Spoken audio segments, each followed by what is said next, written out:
पूतना ने लाल जी को लिया अपनी गोदी में और कालकुट जिन स्तनों पर लगे हुए हैं, टीकाकार ने यहां तक कहा न केवलम बहि लिप्तम किंतु अंतः पूरितम अपि। पूतना ने केवल बाहर बाहर से जहर नहीं लगाया है, अंतः पूरितम, भीतर भी जहर ही भरा हुआ है। और वो जहर से सने हुए स्तन जब पूतना ने लाल जी के मुख में दिए,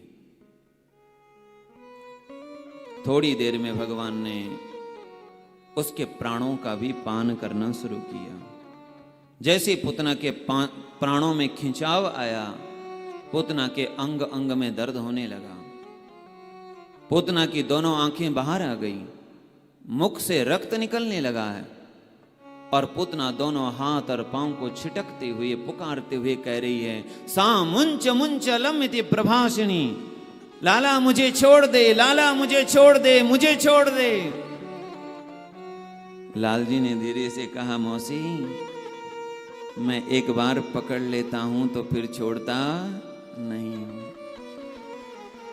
अपने कुछ भक्त तो यहां तक कहते हैं, बोले लाल जी ने जब ये बात कही तो पूतना के प्राण तो इसी बात से निकल गए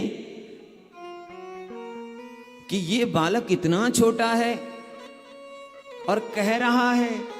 उनकी वाणी सुन करके पूतना के प्राण निकल गए।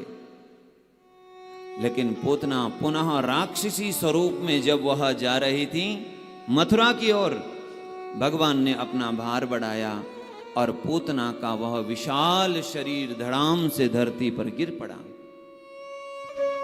जैसे ही धरती पर गिरा तो पतमानोपि तद्देह स्त्री गव्युत्यंत्र द्रुमान चूर्ण यामास।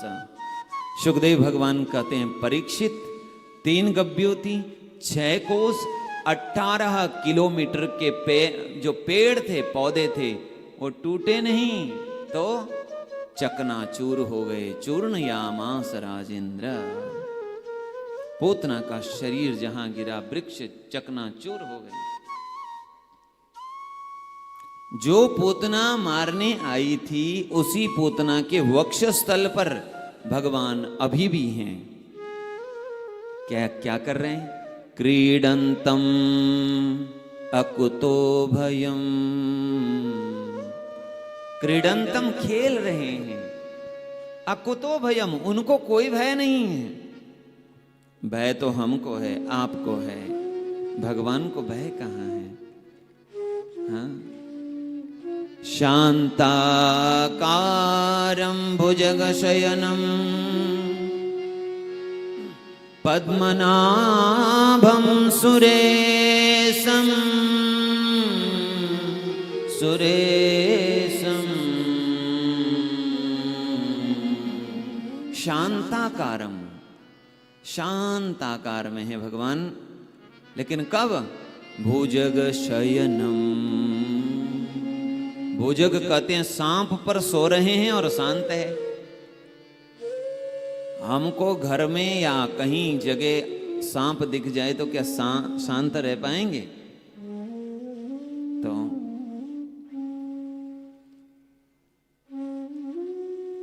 ब्रजवासियों ने जब देखा दौड़ करके गए।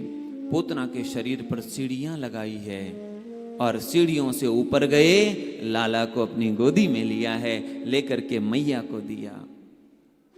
मैया ने गौमूत्र से स्नान करवाया और गौमूत्र से स्नान कराने के बाद मैया गौ माता की चरण रज निकाल करके लाला के माथे पर लगा रही है। कैसा पूतना का विशाल शरीर है। ईशा मात्रोग्रदंष्ट्राग्रम। पूतना के दांत कैसे हैं? बोले जो हल होता है ना, हल का आगे नुकीला जो भाग है उसकी तरफ पूतना के बड़े बड़े दांत हैं। पूतना की लाल लाल केश जटाएं हैं। पूतना के नेत्र ऐसे लग रहे हैं मानो 2 अंधे कुएं हो। पूतना का वक्षस्थल ऐसा लग रहा है मानो कोई पर्वत खंड। पोतना की दोनों नाकें ऐसी लग रही, गिरी कंदर नासिकम, मानो कोई बहुत बड़े पर्वत के नीचे कोई गुफाएं बनी हो दो। इतनी बड़ी नाक है, उनकी नाक के द्वार से कोई भीतर जा सकता है, बाहर भी आ सकता है। आजकल जैसे टनल बनाते हैं ना, तो पोतना की नाक उस टनल की तरह है, इतनी बड़ी नाक, गुफा की तरह। पोतना के दोनों हाथ ऐसे लग रहे हैं मानो कहीं पुल बना दिया गया हो नदी के लिए, और दोनों पांव ऐसे लग रहे हो मानो किसी बहुत विशाल नदी के दो छोर हों। पोतना का वक्षस्थल ऐसा लग रहा है मानो कोई बहुत बड़ा सरोवर हो।